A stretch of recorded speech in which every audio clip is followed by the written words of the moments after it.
अस्सलाम वालेकुम दोस्तों। आज की इस वीडियो में मैं आपको बताऊंगा कि आखिर पाकिस्तान डिफ़ॉल्ट क्यों नहीं हो सकता। सबसे पहले जिन लोगों को नहीं पता मैं थोड़ा सा कहूँ कि बताऊँ कि डिफ़ॉल्ट होता क्या है। डिफ़ॉल्ट का मतलब ये होता है कि कोई भी कंट्री फ़ौरन अपने जो डेट्स होते हैं उसको पे नहीं कर पाए मुकर्ररा मुद्दत तक या मुकर्ररा तारीख़ तक अपने अगर कर्ज़े वापस नहीं करती, तो उसको हम कहते हैं कि वो कंट्री डिफ़ॉल्ट कर गई है।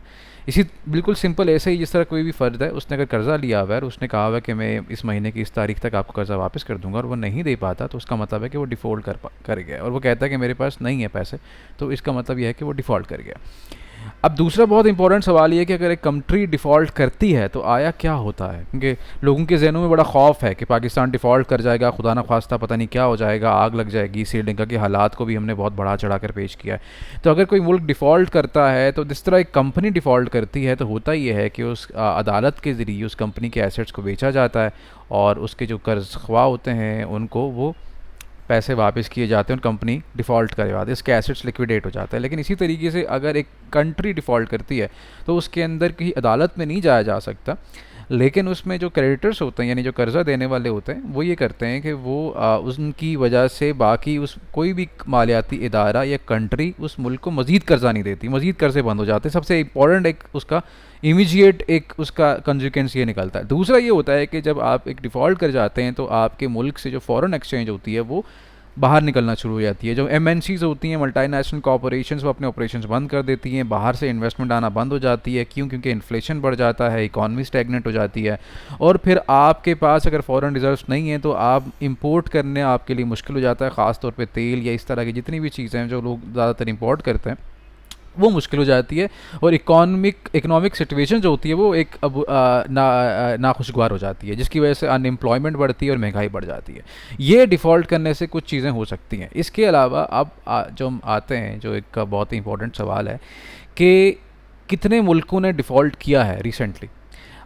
श्रीलंका की मिसाल तो अब सब लोगों के सामने है कि श्रीलंका ने डिफ़ॉल्ट किया था। इससे पहले भी तारीख़ में मुख्तलिफ ममालिक डिफ़ॉल्ट करते आए हैं और ये कोई अनहोनी बात नहीं है।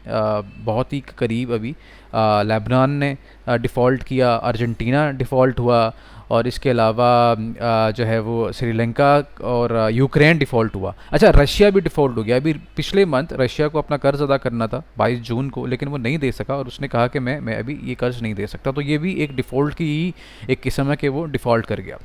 तो मुल्क डिफ़ॉल्ट। अच्छा, इसके अलावा कुछ थोड़ा पीछे चले जाएँ तो पोर्चुगल, जिसको पुर्तगाल उर्दू में कहते हैं, वो जो है डिफ़ॉल्ट किया, बल्कि वो तारीख़ में 4 दफ़ा डिफ़ॉल्ट कर चुका है। इसके अलावा जो है क्या कहते हैं कि मुख्तलिफ और भी कंट्रीज़ हैं जिन्होंने डिफ़ॉल्ट किया। स्पेन डिफ़ॉल्ट हुआ, 6 दफ़ा स्पेन डिफ़ॉल्ट हो चुका है। ग्रीस जो है वो यूनान जो कहते हैं वो डिफ़ॉल्ट हुआ।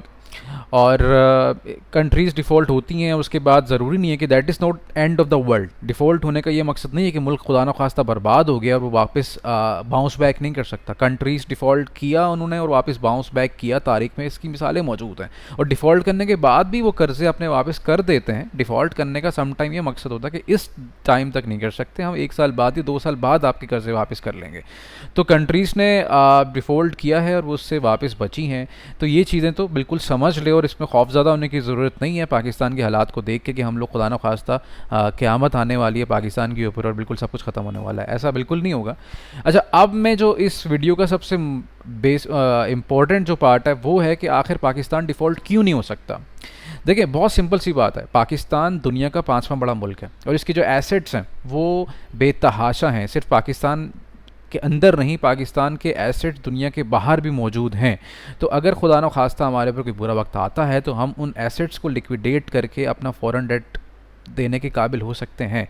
और इसके अलावा इस अगर करीब देखा जाए, मुस्तकबिल करीब में पाकिस्तान को जो इस साल जो कर्ज़े देने हैं, जिसके अंदर IMF को हमने $1.087 बिलियन देने हैं डायरेक्टली हुकूमत ने जो है, बाकी जो हमारे प्राइवेट सेक्टर की कंपनीज़ को अपने बैरूनी कर्जे वापस करने हैं वो $687 मिलियन है, नॉट बिलियन, मिलियन डॉलर्स।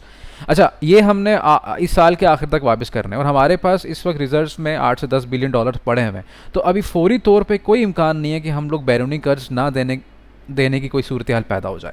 बैरूनी कर्ज के पैसे हैं। हाँ, असल जो प्रॉब्लम है वो पाकिस्तान की इकोनॉमिक सिचुएशन है, जो या इन्फ्लेशन या हमारी जो करेंसी डीवैल्यू हो रही है उसकी वजह मेन वजह उसकी जो है वो पॉलिटिकल इंस्टेबिलिटी है एंड फाइनेंशियल मिसमैनेजमेंट है।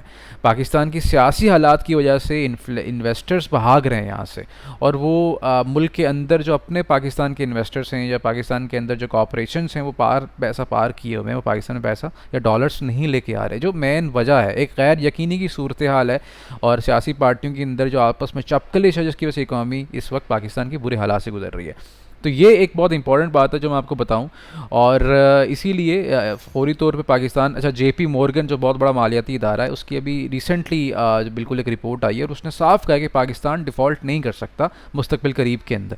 और अभी सेकेंड क्वार्टर के अंदर पाकिस्तान का जो थर्ड क्वार्टर है, IMF का कर्जा हमें मिलना है। IMF का कर्जा इसलिए डिले हो गया क्योंकि IMF 15 दिन की उनकी जितनी भी डायरेक्टर्स होते हैं 1 अगस्त से लेके 15 अगस्त तक उनकी एनुअल उनकी लीव्स हैं, वेकेशंस हैं उनकी, और वो उसमें कोई काम नहीं कर रहे, जिसकी वजह से हमारा IMF का लॉन डिले हो गया। लेकिन सारी शराइतें पूरी हो चुकी हैं। इसके अलावा मुख्तलिफ दूसरे ममालिक से भी पाकिस्तान से डील हो चुकी है, और 1 से 2 महीने में वो सारे के सारे जो पैसे हैं, जो डॉलर्स हैं, वो पाकिस्तान में आ जाएंगे। उसमें टाइम लगता है क्योंकि वो 10-20 रुपये 30 रुपये की बात नहीं है, बिलियन ऑफ डॉलर्स की जो डील्स होती हैं उसमें 1-2 महीने लगते हैं उसको रियलाइज़ होने में। तो पाकिस्तान को जब मिल जाएंगे, और जो मिफ्ता इस्माइल पाकिस्तान के जो फॉरेन फाइनेंस मिनिस्टर हैं, उन्होंने भी यही कहा है कि भी वो बहुत ज़्यादा पाकिस्तान में फ़ॉरेन डेब्ट जो है, जो फ़ॉरेन इन्वेस्टमेंट या फ़ॉरेन जो करेंसी है वो आ जाएगी, तो उससे ऑटोमेटिकली चीज़ें सेटल डाउन हो जाएंगी। ये बहुत इंपॉर्टेंट बात है। अच्छा, अब मैं आपको दूसरी चीज़, आखिरी जो हिस्सा है कि कैसे पाकिस्तान को मेजर्स लेने चाहिए लॉन्ग टर्म के वो इस डिफ़ॉल्ट से बच सकें। उसके लिए सबसे इम्पॉर्टेंट तो ये है कि हम लोग अपने एक्सपोर्ट पे फोकस करें, और हम लोग इंपोर्ट जो गैर ज़रूरी इंपोर्ट्स हैं उसको बंद करें। लग्जरी जो इंपोर्ट्स हैं, गाड़ियाँ हो गई, इलेक्ट्रॉनिक्स हो गए, और इस तरह की चीज़ें जो लग्जरी इंपोर्ट्स में आती हैं जिसको ज़रूरत ज़िंदगी नहीं कहा जा सकता, उनकी इंपोर्ट्स कम से कम करें। लास्ट इस ईयर के ख़ात्मे तक 22 ये जो जून जुलाई तक पाकिस्तान ने 81 बिलियन डॉलर्स की इम्पोर्ट की, जो बहुत ज़्यादा है। पाकिस्तान की इंपोर्ट्स 40 बिलियन डॉलर्स तक होती थी 2 से 3 साल पहले तक। अब वो पाकिस्तान की इंपोर्ट 81 बिलियन डॉलर तक बन गई, 100% इजाफा हो गया, जिसकी वजह से हमें बहुत ज़्यादा प्रेशर का सामना है हमारे फॉरेन रिजर्व्स के हवाले से। तो ये है गाइस, परेशान होने की कोई ज़रूरत नहीं है। इंशाल्लाह हम लोग डिफ़ॉल्ट नहीं होंगे और पाकिस्तान बाउंस बैक करेगा इंशाल्लाह। बहुत शुक्रिया।